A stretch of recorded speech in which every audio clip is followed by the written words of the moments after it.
संगम नमामि। संगम नमामि।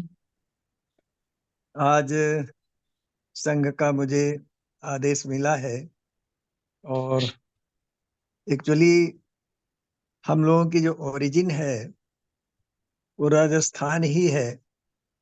इसलिए आज राजस्थान विशेष होने की वजह से मैं आज इस संगति में प्रतिभाग कर रहा हूँ। हम लोगों का इतिहास एक्चुअली उमरहाड़ा शब्द है हम लोगों का, और ये ओरिजिन राजस्थान की है।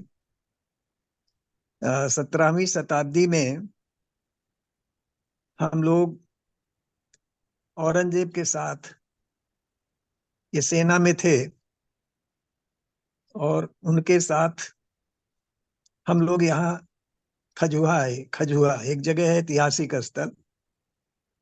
खजुआ में किला भी है और एक बहुत बड़ी सराय भी है। सराय का मतलब जहाँ सेना रुकती थी, बैरक बने हुए थे। दोनों तरफ से बड़े बड़े फाटक लगे हुए हैं। और हम लोगों के समय में तो वो कभी फाटक बंद नहीं हुए हैं, लेकिन लकड़ी के फाटक जो है आज भी वो विद्यमान हैं और काफी ऊंचे हैं। उनके जो बैरकों के बुर्ज हैं वो इस तरीके से बने हुए हैं कि आसपास से कोई भी आक्रमण करे और फाटक बंद हो तो उसके अंदर प्रवेश नहीं पा सकते हैं। और किले में जो भी किले का स्ट्रक्चर है, जो राजस्थान के किले हैं उन्हीं पैटर्न पर वो बना हुआ है। और बावलियां भी है वहां, रनिवास भी था और बगल में एक तालाब भी था।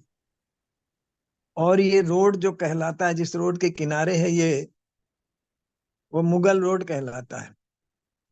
और ये जो जीटी रोड जिसको कहते हैं, ग्रैंड ट्रक रोड, जिसको अशोक ने बनवाया था, वो शेर शाह सूरी मार्ग के नाम से आज जाना जाता है। और इस रोड के किनारे जगह जगह पर कुएं और तिदवारियां बनी हुई हैं लोगों के लिए, विश्राम के लिए। तो ये आज भी चिन्ह इस मुगल रोड के किनारे जो है, वो फतेहपुर से मुगल रोड चलता है और सीधे भोगनी पर जाकर के इटावा रोड पर वो मिलता है।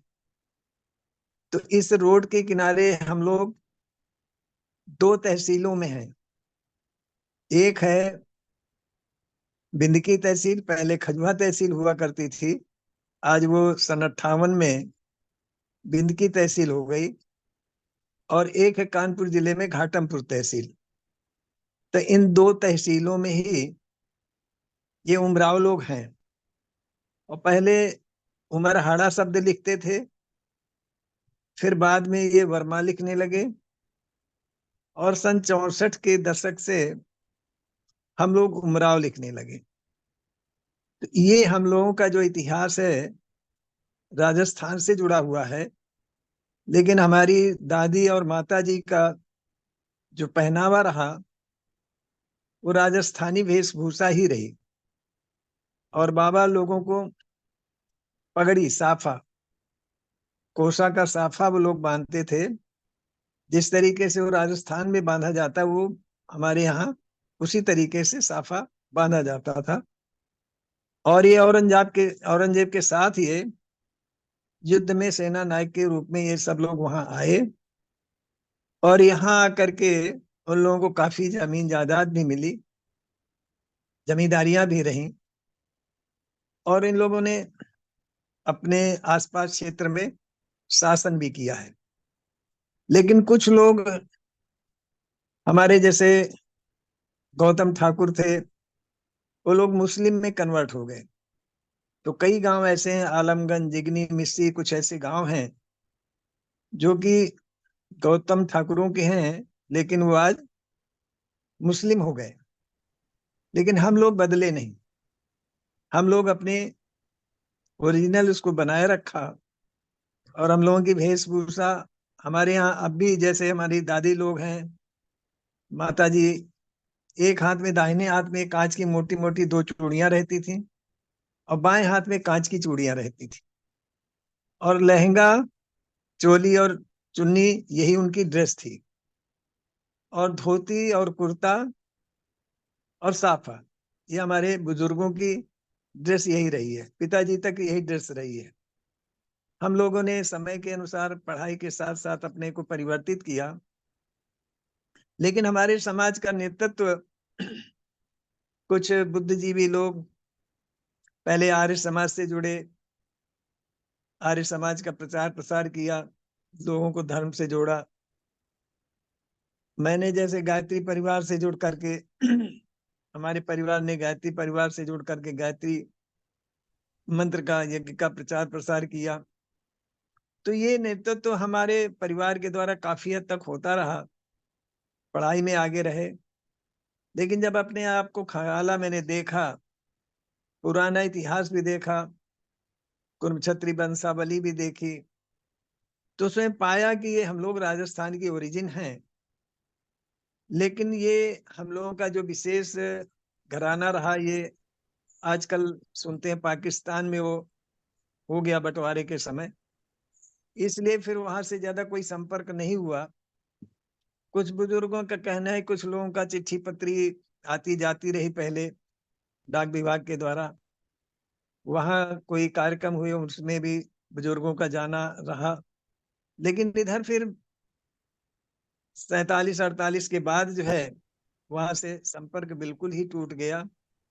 आज हम खोज रहे हैं अपनी विरासत को, लेकिन आज हम अपने आप को देखते हैं कि हम हमारे अंदर वही समण और वही भगवान बुद्ध की विचारधारा, वही क्षत्रियत्व, वो सब है। लेकिन अब ये है कि जैसे समर संघ से मैं जुड़ा हूँ, बहुत से लोग हमारे साथी जुड़ रहे हैं, धीरे धीरे हम अपने आप को पहचान रहे हैं, जान रहे हैं। और जब से मैं भगवान बुद्ध से जुड़ा, समर संघ को जाना, तब से अंदर से गौरवशाली इतिहास की जानकारी हमको मिल रही है कि वास्तव में हम समण हैं, और इस देश के हम ही राजे महाराजे रहे हैं। और हमारे यहाँ तो आप समझ लीजिए कि जैसे 2 बार हमारे यहाँ से विश्वनाथ विश्वनाथ प्रताप सिंह जीते हैं फतेहपुर से, उस समय भी मैंने इस बात का संघर्ष किया है, और कई लोगों ने हमसे शिकायत भी किया कि अरे आप तो यहाँ के शासक रहे हैं, और आज आप कैसे विरोध कर रहे हैं बीपी सिंह का। हमने कहा बीपी सिंह का विरोध नहीं कर रहे, वो सामंतवादी शासन का विरोध कर रहे हैं। तो इस तरीके की वाद विवाद आज भी हो जाता है, लेकिन हम लोग आज भी अपना अस्तित्व यहाँ 2 तहसीलों में बनाए हुए हैं। आवाज तो पूरे देश में हम लोग फैले हुए हैं, उमराव समाज। लेकिन उमराव शब्द सुन करके लोगों को ये भ्रम होता है कि मुस्लिम है कि हिंदू है, लेकिन जब नाम सुनते हैं और हमारा सब कुछ जानते देखते हैं, तब लोगों को पता चलता है कि नहीं, हाँ, इन लोगों का इतिहास गौरवशाली इतिहास है। तो मैं इतना ही चाहता था, जानकारी देना चाहता था कि हम लोग भी समण हैं, सबसे पहले समण हैं। इसके बाद हमने जिसके साथ भी हम लोग रहे, उसके साथ को निभाया है। जैसे शिवाजी के साथ भी मुस्लिम थे, और मुसलमानी शासकों के साथ भी हिंदू थे। तो पहले हमारी संस्कृति एक थी, मिलजुल करके हम लोग इस देश को आगे बढ़ाने का काम करते थे। अब आज भी हम मिलजुल करके ही अपने संघ को मजबूत करके देश को मजबूत बना सकते हैं। क्योंकि 3% जो शासन कर रहे हैं, ये छल कपट से ही कर रहे हैं, और हमारी सच्चाई, ईमानदारी, मेहनत कशी का गलत फायदा उठाते हैं। क्योंकि हम सब लोग ज्यादातर अहिंसक ही रहे हैं, लेकिन अगर हमारे ऊपर कोई बात आई है, तो तलवार उठाने से भी हमने कभी चूक नहीं किया है। तो ये है, मैं इतना ही कहना चाहता हूँ। इन्हीं शब्दों के साथ मैं अपनी बात को विराम देना चाहता हूँ। अगर मुझसे कोई गलती हुई हो तो संघ मुझे माफ करे, संघ मुझे माफ करे, संघ मुझे माफ करे। संगम नमामि, संगम नमामि, संगम नमामि।